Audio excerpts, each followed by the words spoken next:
pjesën madhe këtë Kuksi, por ka luajtur me Elbasani, ka luajtur me Vllaznin nga një vit.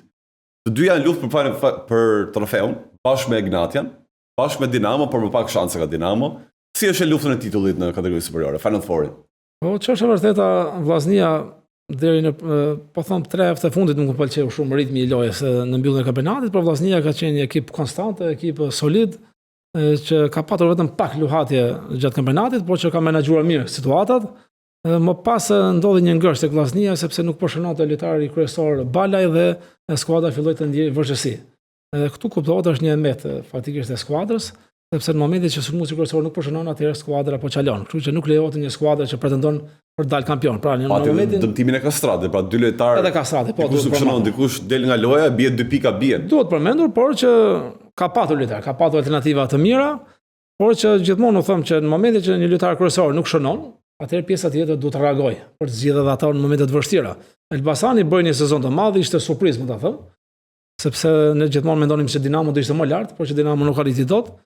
Ka patur kundrasulme në armën e tyre më të fortë, ja kanë dalur mirë, kuptohet kjo humbje i ka zbeur, që është vërtetë pak, sepse nuk lejohet në ndeshje finale për të humbasësh në rezultat të tillë, por dhe megjithatë duke marrë golat në atë mënyrë. Pra pas golin e dytë që ishte shumë në vështirësi, pra ishin 4-5 lojtarë dhe nuk arrinin dot për të kapur një futbollist kundërshtar. Kështu që Ignatia domethënë një skuadër që ndoshta e humbi pak atë shkëlqimin, gjithmonë thonim që nuk është ajo skuadra që ka qenë e titullit kampion, por që vjen dhe shfaqet në momentin e duhur. Në momentin e duhur bën diferencë. Është gjithmonë aty. Është gjithmonë aty dhe lojtarët u treguan shumë profesionistë, duke qenë se erdhi trajner i ri, pra u përshtatën mjaft mirë. Dhe tani Ignatia ka shtuar dhe më shumë bukurinë sepse janë 3 skuadra që janë ngjitur tani. Dhe vjen keq për Dinamon sepse ajo ndeshje me Partizanin, që Partizani aktivizoi në ndeshjen e fundit disa lojtarë që nuk kishin lozur shumë. Dinamo kishte pretendime për ta marrë, kështu që nuk e mori dot atë 3 pikë. Imagjinoni që të kishte 3 pikë të Partizanit, do ishte komplet ndryshe me një super skuadër që ka patur, por që abizme fatikisht shumë dëmtime ka patur skuadra Dinamos dhe e kanë penalizuar. Ta vjen keq pse Dinamo nuk është në këto nivele që janë ato me pikë, pra që të ishin shumë afër, më pas ishte një super Final Four, por që mendoj që Dinamo e zbukuroi Final Fourin sepse me fitoren, po. Me atë fitore dhe tani çdo gjë po shkon në përshkruan. Ke një parashikim apo një dëshirë kush do ta marrë titullin? Dëshirë, nuk më them dëshirë, por që unë uroj ta marrë ajo skuadër që do bëj më mirë. Ndoshta Elbasani zbori mirë, por ndoshta mund të shfaqet e rrezikshme tani. Uroj që ta marrë skuadër pra që do prodhojë lojën më të mirë, që do të tregohet më e duruar. Dëshirë do kisha të ishte një skuadër tjetër, por ajo skuadër nuk është. Lëre profesor, lëre. Lëre profesor, ajo skuadra na ka thyr zemrën. Do më bën të xhefi, po nuk është për momentin. Çfarë ti bëjmë? Ndoshta kur të vish ti install. Por me që dolën pak tek këtij futbollist, ke qenë Vllaznia, Elbasani, Partizani, kujtimi që s'do harrosh kurrë si futbollist. Te Partizani kam kaluar vite të mrekullueshme, kam shkuar i vogël te Partizani, që është e vërteta, dhe kam qëndruar për shumë vite tek Partizani. Speciale kanë qenë gjithmonë ndeshjet derbi që fitonim, por që në karrierën time në futbollin shqiptar mund të them ndeshja më e bukur që më ka ngelur në mendje si emocion shumë i madh, po them të parën më pas të dytën.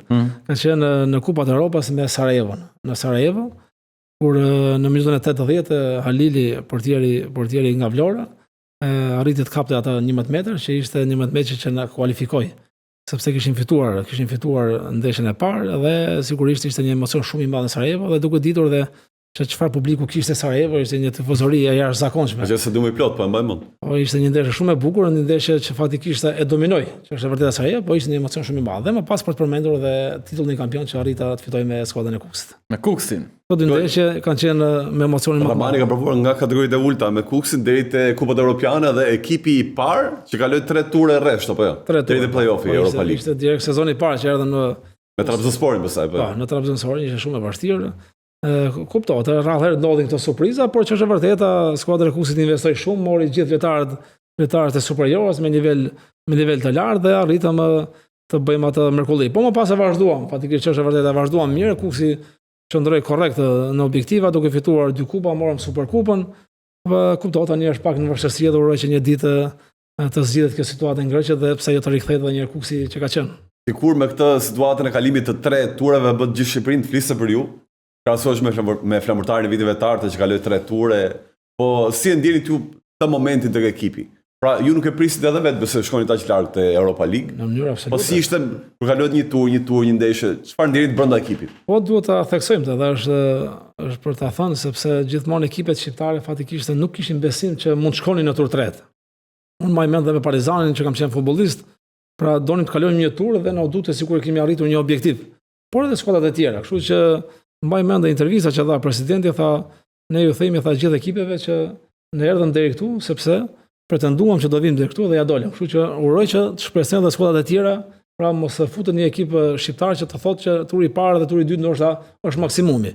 Dhe mbaj mend që mbas Kuksit të gjithë ekipet kanë synuar për të shkuar lart dhe ishte edhe Skënderbeu që shkoi arriti deri në grupe, por emocioni ka qenë shumë i madh sepse një skuadër e vogël si Kuksi pra nuk është se kishte një histori në superiore, flas sidomos në Kupat e Evropës nuk kishim historinë.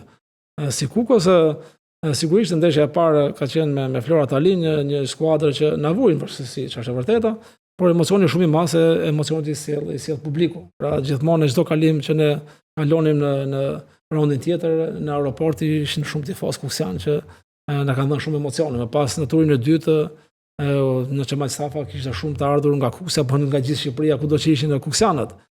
Emocioni shumë i madh për të kaluar një ekip si Sarajevo që kishte histori. Dhe më pas të turit tretë me Metalurgun, Metalurgu nuk është se kishte shumë tifozë fatikisht, por në Çemal Stafa më pas mani mend ka qenë një super ndeshje, pra pjesa përballë tribuna ka qenë e mbushur plot për plot dhe arritëm të fitonim dhe kuptohet emocionet ishin shumë të mëdha. Është një ndjenjë e veçantë fatikisht është e vërteta kur me një skuadër që nuk ka patur histori dhe arrin të shkruash historinë është shumë e bukur, sepse po mund të them që kalon Partizani, kalon Tirana, po janë mësuar me trofe, janë mësuar me suksese, kurse Kuksi nuk është ishte mësuar me suksese. Ti djalë Kuksiani je, kapiteni i ekipit ke qenë. Në Kupën Evropiane ke provuar. Mendoj që ke plotësuar gjithë ëndrrat e tua me futbollin si lojtar?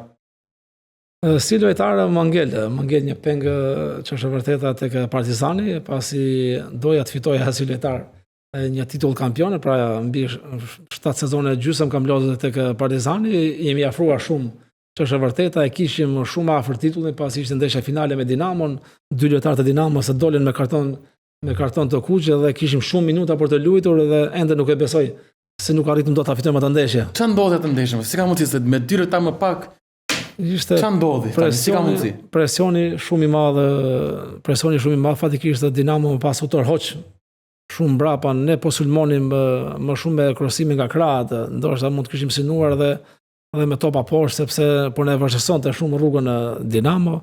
Siç nuk po e besonim se si nuk po shënojmë gol. Kishim lojtarë të mirë, siç ka qenë Bakaj, Muzaka, Dhëmbi, Shkëmbi, pra kishim futbollistë të mirë që mund të merrnin përsipër, mirë po që goli nuk po vinte asnjëherë. E çuditshme se si e kemi humbur atë kampionat dhe më ka ngelur në mendje, më ka ngelur si një peng sepse u rrita tek skuadra e Partizanit dhe u formova si lojtar dhe isha shumë afër për ta marrë atë titull, por gjithmonë e kam shprehur në intervista që pse jo ndoshta një ditë do kem shanse dhe fatin për të afruar edhe një te Partizani, jo më si lojtar, por si trajner. Dhe uroj që ta plotësoj atë dëshirë në të ardhmen. Inshallah profesor. Faleminderit. Na u thash shpirti për titullin kampion. U them se profe ta falenderojmë, ishte bisedë e këndshme. Nëse ke ndonjë pyetje të fundit? Jo, profes, ju urojmë shumë sukses në kategorinë e parë tani. Mendoj që të shndrojmë me këmbën tokë. Objektivi i parë është mbi jetesa, nëse merrni gjë rrugës shumë urime, po objektivi i parë është mbi jetesa, kështu që shumë suksese, shumë urime për ngjitjen në kategorinë e parë, sidomos. Faleminderit. Dhe ju dëgjofshin të mirën. Faleminderit dhe ishte kënaqësi që kaluam shumë bukur. Ándale.